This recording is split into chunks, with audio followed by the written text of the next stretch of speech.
بسم اللہ الرحمن الرحیم۔ السلام علیکم ناظرین۔ سن 1221 کی بہار کی موسم تھی۔ جلال الدین خوارزم شاہ منگولوں سے دو ہاتھ کرنے کے لیے اپنی فوج تیار کر رہا تھا۔ وہ پچھلے 2 سالوں سے گنج کے علاقے میں موجود تھا۔ اسے اس کے والد کی موت کی خبر ملی۔ اس کو بہت دکھ ہوا، پر جیسا کہ والد کی وفات کے بعد اب وہ ہی اس ٹوٹی پھوٹی اور اجڑی ہوئی خوارزمی سلطنت کا ولی تھا، اور اب وہ جیسا کہ بادشاہ بن چکا تھا، اب اسے اپنا ایمان بچانا اور اپنی کھوئی ہوئی بادشاہت کو بحال کرنا فرض بن چکا تھا۔ اب یہ اپنا فرض نبھانے کے لیے سر دڑ کی بازی لگانے کے لیے تیار ہو گیا۔ جلال الدین ابھی منگولوں سے مقابلہ کرنے کی حکمت عملی پر سوچ رہا تھا کہ اسے خبر ملی کہ چنگیز خان بھی بیٹے جوجی خان اور تولی خان سمیت خوارزم شاہ کی تلاش میں گنج کے آس پاس پہنچ چکے ہیں۔ اور جب منگولوں کو خبر ملی کہ خوارزم شاہ کا بیٹا جلال الدین گنج میں رہ رہا ہے، تو انہوں نے گنج کا گھیراؤ کر دیا۔ انہوں نے سوچا کہ خوارزم شاہ نہ صحیح ان کے بیٹے کا خاتمہ کرتے ہیں۔ جیسا کہ گنج کے علاقے کو اور قلعے کو بڑی مضبوط دیوار بنی ہوئی تھی، اس لیے منگول پورے قلعے کا گھیراؤ کر کے بیٹھ گئے، اور منگولوں نے قلعے کا جائزہ لینا شروع کیا کہ کوئی کمزور جگہ مل جائے، مگر کوئی بھی کمزور حصہ نہ مل سکا۔ پتھر پھینکنے والی بھاری منجیقیں تو منگولوں کے پاس تھی، پر افسوس کہ قلعے کے پاس بھاری پتھر نہ تھے جو منجیقوں میں بھر کر قلعے کی کوٹ پر پھینکے اور کوٹ کو توڑ سکے۔ آخرکار منگولوں نے اس کا حل یہ نکالا کہ پیڑوں کو کاٹ کر ان کے تنے پانی میں بھگوئے، جیسے ہی لکڑی بھاری ہو سکے، پھر لکڑی کو ٹکڑے ٹکڑے کر کے منجیقوں میں بھر کر کوٹ پر پھینکنا شروع کیا، اور لگاتار ایک ہی جگہ پر منجیقوں کے فائر کرنے کے سبب آخرکار ایک جگہ سے قلعے کا کوٹ کو توڑ دیا، اور صرف منگول فوج کیڑوں مکوڑوں کی طرح قلعے میں داخل ہونے لگی۔ شہر میں موجود سپاہیوں اور بہادر مسلمان منگولوں سے دو بدو لڑائی شروع ہو گئی، مگر وحشی منگولوں سے بھلا کب تک مقابلہ کرتے۔ ایک ہفتے تک منگول فوج شہریوں کا قتل اور اس کی مال و دولت لوٹتی رہی، اور پھر منگول شہزادے واپس آ کر چنگیز خان سے ملے اور ان کو بڑے خوارزم شاہ کی موت کی خبر اور جلال الدین کی گنج کے قلعے سے زندہ فرار ہونے کی خبر بتائی۔ یہ خبر سننے کے بعد چنگیز خان نے اپنے بیٹے جوجی خان اور اپنے سپاہیوں کو وہاں سے جانے کا حکم دیا، کیونکہ یہ منگولوں کے لیے شرمناک بات تھی کہ ان کے گھیرے میں سے جلال الدین فرار ہو گیا تھا۔ اب چنگیز خان کے پاس 1,00,000 فوج باقی تھی، جبکہ جلال الدین افغانستان پہنچ چکا تھا۔ چنگیز خان کو جلال الدین کا نام کانٹے کی طرح چبھ رہا تھا، اور اب اسے اس کانٹے سے نجات حاصل کرنی تھی۔ چنگیز خان اپنے ساتھ 60,000 سپاہیوں کا لشکر لے کر جلال الدین کی تلاش میں نکل پڑا۔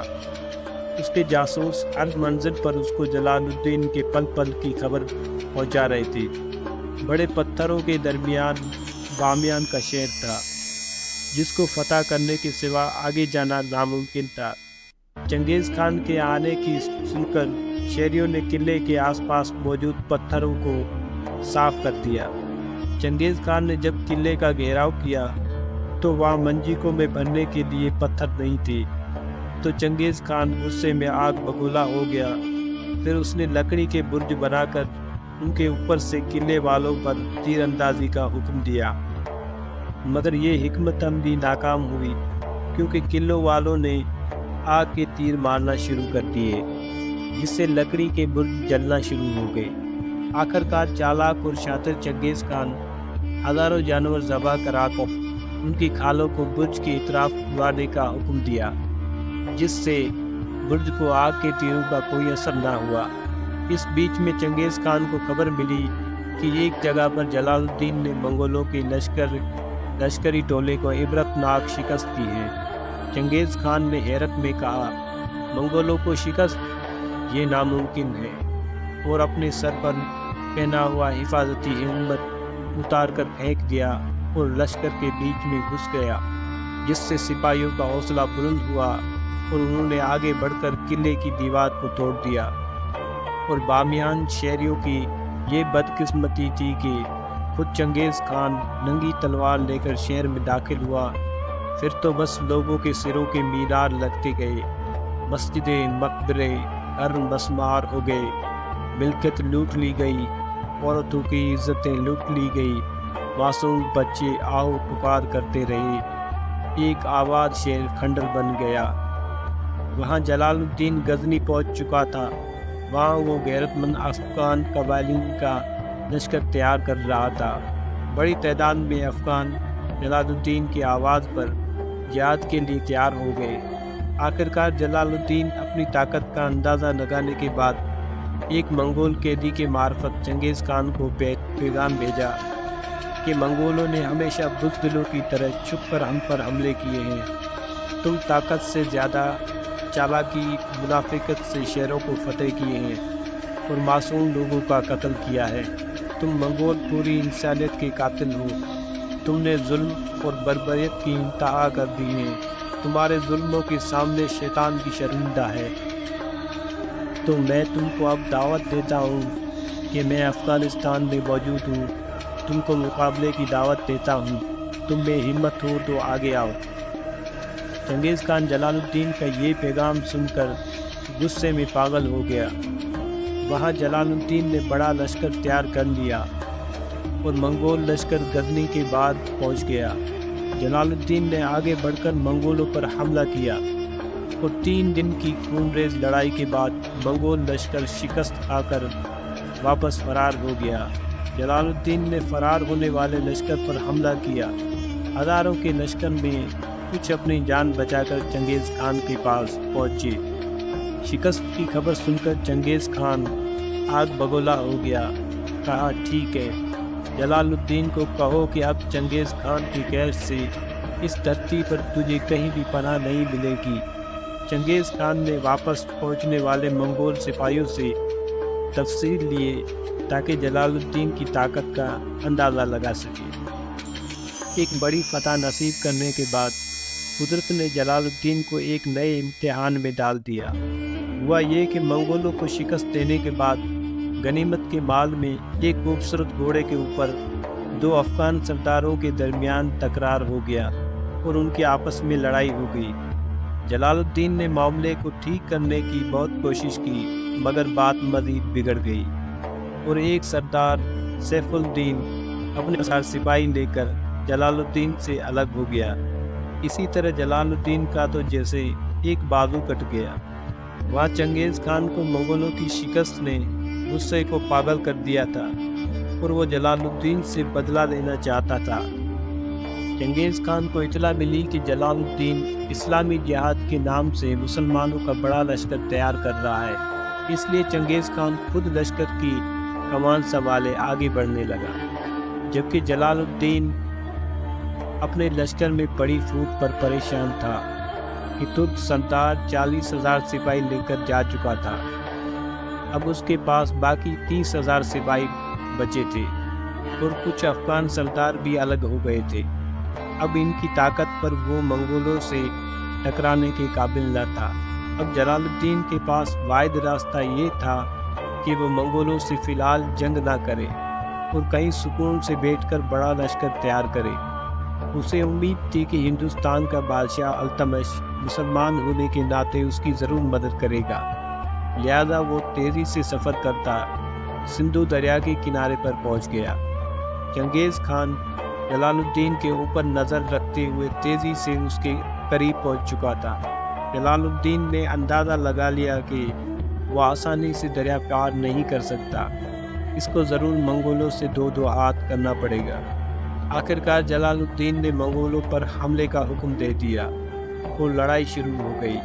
جلال الدین کافی منگولوں کو مار دیا۔ جب تک پیچھے سے منگولوں کی کوئی مدد آتی تب تک اس نے ہزاروں منگول سپاہی موت کے گھاٹ اتار دیے۔ اب چنگیز خان بہت ہی قریب پہنچ چکا تھا۔ جلال الدین سمجھ گیا تھا کہ تھوڑے سپاہیوں کے ساتھ وہ منگولوں کا بہت دیر تک مقابلہ نہ کر سکے گا، اس لیے اپنے تمام سپاہیوں کو ایک جگہ جمع کیا اور سندھو دریا کے کنارے کی ایک بڑی ٹیکری پر چڑھ گیا۔ اب وہ 3 اطراف سے مغلوں کے گھیرے میں تھا اور چوتھی طرف 30 فٹ گہری کھائی تھی جہاں سندھو دریا بہہ رہا تھا۔ ابھی جلال الدین سوچ بچار میں تھا کہ ان کو چنگیز خان کا پیغام ملا کہ اگر جلال الدین ہتھیار چھوڑ دے تو خان ان کی جان بخشی کا وعدہ کرتا ہے، مگر سلطان نے قاصد کو جواب دیا کہ اگر تیرے ہاتھ میں سفید رنگ کا جھنڈا نہ ہوتا تو میں تیری بات کا جواب تیر سے ہی دیتا، مگر خیر تو جا اور اپنے آقا سے کہو کہ میں تم لوٹیروں کی بخشی ہوئی زندگی سے موت کو ترجیح دوں گا۔ جواب ملنے کے بعد چنگیز خان نے ایک دم حملے کا حکم دیا۔ جنگ کا طبل بجتے ہی جلال الدین گھوڑا دوڑا کر جنگ کے میدان میں آیا اور سیدھا چنگیز خان کے اوپر حملہ کیا، مگر اس حملے میں چنگیز خان کا گھوڑا مر گیا اور چنگیز خان نئے تازہ دم گھوڑے پر سوار ہو کر لشکر کے بیچ میں گیا۔ یہ پہلی بار ہوا تھا کہ کسی جنگ میں چنگیز خان پر سیدھا حملہ ہوا تھا۔ چنگیز خان جلال الدین کی بہادری پر داد دینے کے سوا رہ نہ سکا، پر منگول تعداد میں زیادہ تھے۔ جلال الدین کے پاس سپاہی تھوڑے تھے۔ جلال الدین کی فوج 3 اطراف سے منگولوں کے گھیرے میں تھی اور جلال الدین کے وفادار ساتھی شہید ہو گئے اور اس کے پاس باقی کچھ 100 سپاہی بچے۔ آخرکار جلال الدین نے پیچھے ہٹنا شروع کیا اور ہٹتے ہٹتے وہ ٹکری کے آخری کنارے کے پاس جا پہنچا۔ وہاں اس نے اپنے سردار تیمور سے مخاطب ہو کر کہا کہ قدرت نے ہمارے لیے 2 راستے چھوڑے ہیں، آگے آگ ہے، پیچھے پانی۔ تیمور نے جواب دیا کہ مجھے یقین ہے کہ پانی کی لہریں آگ کی شعلوں کی طرح بے رحم نہیں ہوتی۔ آخرکار جلال الدین نے آخری بار بڑی آواز میں چنگیز خان کو مخاطب کر کے کہا کہ اے منگولیا کے دجال، میری دلیری مجھ کو ایک بار پھر ضرور تم سے جنگ کرنے کے لیے تیری طرف لے کر آئے گی۔ فی الحال میں لشکر بنانے کے لیے یہاں سے جا رہا ہوں، تو دوبارہ مجھ سے لڑنے کے لیے تیار رہنا۔ اور پھر جلال الدین نے اپنی بھاری ذرا کو اتار پھینکا اور گھوڑے سمیت دریا میں اتر گیا۔ سندھو دریا کی خوفناک لہریں لوگوں کو ڈرا رہی تھی، مگر بہادر سلطان جلال الدین لہروں سے مقابلہ کرتے ہوئے دریا پار کر کے دوسری سائڈ کے کنارے پر پہنچ چکا تھا۔ منگول سپاہی حیرت سے ایسا خوفناک دریا پار کرتے سلطان کو دیکھتے رہ گئے۔ بے شک یہ بہادر باپ کا بہادر بیٹا ہے، اور مبارک ہو ایسی ماں کو جس نے ایسا بیٹا جنا۔ یہ الفاظ بے ساختہ چنگیز خان کی زبان سے جلال الدین کی تعریف میں نکلے تھے۔ چنگیز خان بہادر اور دلیر خواصم شہزادے کو دریا پار کرتے دیکھ رہا تھا۔ کچھ سپاہیوں نے پیچھے دریا پار کرنے کی کوشش کی، مگر چنگیز خان نے ان کو پیچھا کرنے سے روک دیا تھا۔ جلال الدین ہندوستان تو پہنچ چکا تھا، مگر وہاں اس کو خاطر خواہ پذیرائی نہ حاصل ہو سکی۔ وہ ایک ملک ہارا ہوا ایک جلا وطن شہزادے کی طرح زندگی گزارنے پر مجبور تھا۔ جلال الدین کی سندھو دریا کے کنارے پر منگولوں سے وہ آخری لڑائی ثابت ہوئی، اور پھر وہ کسی گم ہوئے تارے کی طرح گمنامی میں چلا گیا۔